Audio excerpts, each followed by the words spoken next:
It is 6 p.m. in Phoenix, Arizona, and that means we are just 1 hour away from President Trump's remarks at a rally there, his first political event since the violence in Charlottesville 10 days ago. Vice President Mike Pence will introduce the president. He'll address the crowd soon, and we're going to bring that to you live. Thousands of protesters have descended on downtown Phoenix, and we're going to show you that scene in just a moment. The president's remarks tonight follow last night's address to the nation on the new way forward in Afghanistan. For more on what we might expect to hear, let's go to Mike Emanuel, live at the Phoenix Convention Center. Mike? Well, Kimberly, good evening. The people here inside this convention center have waited all day for this presidential rally. In fact, some gathered out on the sidewalk as early as 2 a.m. local time. And when temperatures hit 107 degrees by mid-afternoon, it has certainly turned out to be an endurance test, but we're still seeing plenty of smiles all throughout the convention center. I asked some folks late today what they were hoping to hear from President Trump tonight. I'm looking to hear him reaffirm things that he promised on the campaign trail, and maybe a little bit of clarification how he intends to get there, being that there's so much opposition to him. I want assurances that he will continue on with the same policies that he was elected by. I just want to hear what he has to say, continue to say what he's been saying to our country since he started running this campaign. There have been a lot of questions about what President Trump may or may not say about Arizona's two Republican senators. The president has clashed with both John McCain and Jeff Flake. He's clearly been upset with McCain for being the vote that killed health care reform in the Senate, and Flake has been a vocal critic, and the president has fired back, saying that Flake is weak on borders and crime and called him a non-factor in the Senate. And there is clearly a lot of anxiety in Republican leadership if the president attacks Jeff Flake tonight, with Flake expected to have a tough re-election bid next year. Vice President Mike Pence says we should expect the president to lay out the agenda when Congress returns in September. Issues like tax reform, or at least tax cuts, money for that border wall, and of course scrapping Obamacare. In about an hour or so, we'll get a sense of exactly what is on the president's mind. Kimberly? All right, thanks, Mike. And protests were expected tonight, and there are many demonstrations outside. The mayor of Phoenix issued this warning last night. To those attending the rally and to those outside, we want to give you every opportunity to express your First Amendment rights, no matter what your opinion happens to be. However, as mayor of the city of Phoenix, I am expecting you to be civil, respectful, and peaceful. Jonathan Hunt is there, so let's get more from him now on what the scene is like inside. Hi, Jonathan. Hey, Kimberly, it's a loud crowd, it's a raucous crowd outside the convention center, but it is so far a civil crowd, as the mayor asked these protesters to be. There are, I would estimate, several thousand of them directly outside the convention center right now. They are being kept behind police-placed barriers, a street width apart from the Trump supporters who have been filing into the convention center, having waited outside for many hours. We have heard the usual chants that you have come to know from the anti-Trump supporters, and the pro-Trump crowd going into the convention shouting back the slogans that we have heard many times before. Now, there are something like 3,000 members of the Phoenix Police Department in total. Pretty much all of those are either on duty or on call tonight. From our experience, Kimberly, covering all the protests that we saw during the presidential election campaign, the real flashpoint comes after the rally rather than before or during it. That is when the Trump supporters file out. They are met on the streets by the anti-Trump protesters, and that tends to be, if there is any trouble, when it happens. The Phoenix Police Department have appealed for everybody, like the mayor did, to be civil and respectful tonight. We'll see if that happens. The rally not obviously underway in terms of Mr. Trump speaking as yet. When it does, then those supporters will file out, and as I say, that is when there could be a flashpoint and the potential for trouble. But the Phoenix Police Department very much on alert for any violence. They say they will crack down on it very quickly should it happen. Kimberly. Okay, so thank you for that, Jonathan. Juan, we see the scene there, as Jonathan has said it, in terms terms of the people outside. The mayor has really urged a sense of, calm and caution for people to be there to peacefully express themselves, but not to escalate to violence like we have seen in some other situations. And, of course, this coming on really a tumultuous time for the country with Charlottesville. What do you expect tonight? Well, I don't know what to expect, obviously. This is kind of an explosive situation because you have lots of protesters, not just a few, and you have them actually coming from very different perspectives. There was a protest in support of police scheduled for tonight in Phoenix. You also have the Jewish community rallying there saying never again. Then you have the anti-Trump people. Then you have the anti-fascist people coming as well. So there's all sorts of elements there, and you don't know how they combine, Kimberly, is what I'm trying to say.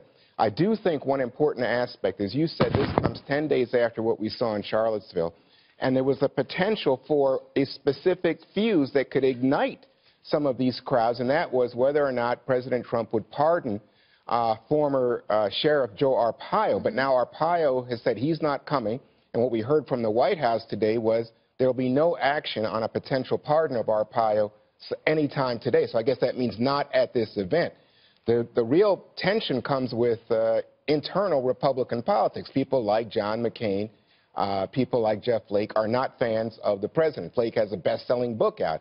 The president's attacked Flake. He's attacked McCain. There's an ongoing fight with Senate Majority Leader McConnell in specific about the idea that you're undermining a 2018 candidate for the Senate from the White House. But we'll see how that goes. I don't think that's going to spark any protest. Okay, so Dana, we've had the, set the scene in terms of what's happening and what the, expectations are. What should the president's message be, given, he had a very successful national security speech that went over very well, and now he's coming into a situation where, yes, he has supporters in Arizona, but also there's, a hotbed in terms of, immigration issues and things that he's been criticized on. Well, I've been frustrated with the rallies just from a news-making perspective because it is just a great opportunity for any president to be able to drive forward a message for the next day.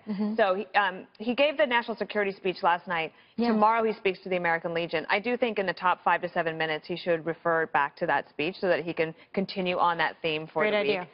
In addition, he also toured the border this morning, so obviously that's going to have to be something that comes up. I do think that he'll have some sort of reference to Charlottesville like he did on Monday night. Doesn't necessarily have to be too specific. This is a very different audience. It's not the military that has to sit there and not clap. This will be a very excited crowd. He has a really high approval rating in Arizona, so I expect that he'll enjoy the speech. But I would be curious what he thought about his own speech last night, because it did get some pretty high marks, except on substance, it's been sort of picked apart. We'll talk about that in the B block.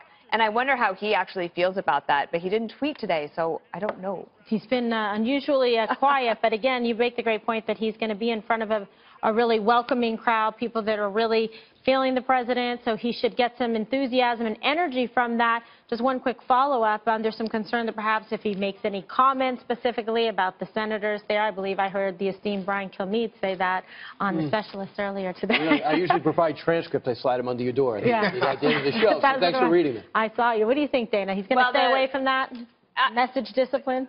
Well, I don't know. It depends on, he'll just do what he wants to do. There are consequences for doing that, but he might think that that actually benefits him.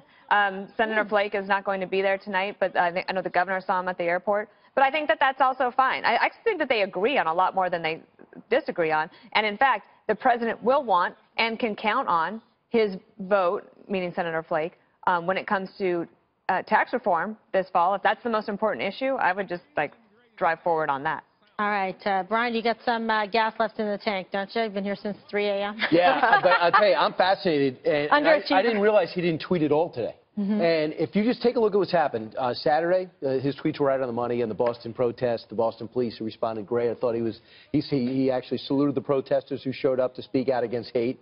And then you have the Monday speech, which was fine during the day, which was without news, besides the Bannon situation going. And then today, there's no tweets to get you off message. So we were able to talk about Afghanistan when other networks wanted to pivot and talk something negative about Trump. They had to go back to Charlottesville. They had nothing that day. So they go in and reach for for this New York Times article about McConnell and say, look at the friction on the right. That doesn't get you ratings. That doesn't get you clicks. Yeah, absolutely. Like a snooze alert. I would just add this. Can you imagine if he opens up and does what you do for the first 2 sentences, the first 7 minutes, and then instead of taking aim at Flake, talks about the wall and the need for $1 billion, $1.6 billion that the House wants forward, the need for tax reform, and then he goes after McCaskill, Tester, and Manchin and said, you have to go and face the people in your state that I won, and you got to win re-election, and you know I have the agenda to turn this country around, and still you're marching on with Senator Schumer, who's done nothing for you except destroy the party. Imagine if he does that. Every Democrat will pass out. That means there'll be bodies all over the streets of New York City. They'll be expired, yes. Oh, and not from looking at Here I go. Oh, I expired. One expired, and you expired to the left. Expired. Interesting. Don't make our viewers happy. I know. Come back to life. All right, Greg, so what do you expect from him tonight, and are you going to agree with the smart Why people is Greg shocked he's called on? You're the only one we haven't called on yet. I know. Brian, it's good to see you. It really is. It's so funny that you do a show called Fox and Friends when you're neither a fox and you have no friends. That really hurts me personally. How dare you? Bit of an attack. You challenged me to insult you, so I insulted you. I was making small. That's not even notes. I was small talk before the show. You said please insult me, so I thought I'd insult you. I was kidding. I was being sarcastic. What's wrong with you? I wrote down the insult right here in the corner. I said Fox and Friends. He's no fox and he has no friends. Oh my God! But you know the reason corner. why? I really don't know what to say about this because get this. It hasn't happened yet. Right. It's a preview. We're going to do 4 segments. We're going to do 4 segments, America, on something that hasn't happened yet. What would I like to see? But has impact. Yes, I would like this. I would like Donald Trump maybe to come out there and be self-deprecating and funny because I've seen him be funny, but not necessarily self-deprecating. To say that he's not perfect. I'm a businessman. I'm not a spoken word poet. I'm a guy who does things. I build things. I don't really say things. I build things. I've said this before. He is the inverse Obama. Obama was amazing with words, not so much with deeds. Trump is a guy who acted. He's a man of action, but his words are inartful. So that's what we're dealing with, the complete opposite. When it comes to something like this, your preconceived assumptions are going to drive your conclusions, no matter what he says. If you think he's a racist and Satan and Hitler all wrapped up into one, whatever he says, it's just going to drive you crazy. When people applaud, you're just going to go get madder and madder and madder. And that's just, there's no way to change that, and maybe he shouldn't. But, Greg, I don't think you're correct, because remember in Poland, he delivered the speech. His critics said it was pretty good, but he got him his own way. Then he had that speech last night. Some people don't like the detail he didn't give out. Part of his plan is not to give out detail. So it was hard. I think that if he delivers a speech, it'll force his critics to, I don't know, go to a test pattern. As a guest on this show, you're not supposed to disagree with me. Are we live? Yes. Yeah, we are on right now. I apologize. And actually, there's right. We're not even in delay. I know. We are actually live. I can say whatever I want. Ainsley Earhardt is very sweet and polite, so you are a little bit of... Thank you very much. Yeah, and you have a lot of friends, this one, versus Meatball over here. All right, so Juan, do you expect that there's... He loves meatballs. That's kind of a cute term. Do you expect that there are going to be like violent protests from people like the Antifa, and that there's going to be something that if the president does a good job and these groups like react and have violence after that erupts, that's going to take away from what he's doing, or is it really going to? Well, but he doesn't control that. I mean, I don't think, in fact, they'll react to his speech. But will they think about it? But I think that, what the mayor, Greg Stanton, we saw him at the start of the show. What he said, America is hurting because Trump doused racial tensions with gasoline. So it's kind of, and speaking to what Greg was talking about, this is like a pregame show, right? And in the pregame here for this big matchup, you'd say, well, gee whiz, this is a key event because of what happened in Charlottesville. And I think that brings added attention, added pressures to the president's performance tonight. Last night, really, he said some things about race in Charlottesville at the very top. I thought, boy, he's taking an easy out here. He's using the military as a prop. But tonight, this is just about Trump and his base at a very passionate, loud rally. How does race play into that picture? Well, he's a home field advantage in terms of this is a very supportive group that's going to be, I think, very vocal. They're going to give him, they're going to be the laugh track, they're going to be the clap track, they're going to love what he's saying. I think it's a good image for him, Dana, in terms of talking about the wall and what he wants to achieve, like Brian said, because the country sees then there are people that support this. Yes, although remember it was in Arizona where McCain said during the campaign when there was a negative comment about President Obama, and McCain on the trail had to say, no, look, we don't do that here. So sometimes a crowd can push you into that zone. I mean, the president might decide that doesn't hurt him to be there, but also I think that when he spoke to the military last night and he said, like, this is the best experiment because everybody is equal here. He was being a president for all Americans. And so when he's speaking tonight, I think that hopefully he'll keep that in mind, that, you know, when there's a rally and that's great, but you have a lot of people out there who are anxious and frustrated. And if you want to poke them, sure, you can, or you can choose to not poke them, which would be different. Can I just to this, because Juan brought up the quote by the mayor of Phoenix accusing Trump of dousing racial tensions with gasoline. I think that would make sense if you're in a bubble. Because Trump didn't give the perfect answer. He didn't give nearly the perfect answer, and then he fell into an antagonistic trap with the press and started fighting with them after not giving the perfect answer. I wouldn't call that stoking racial tension. I think that's a bit of an exaggeration, but that's just my opinion.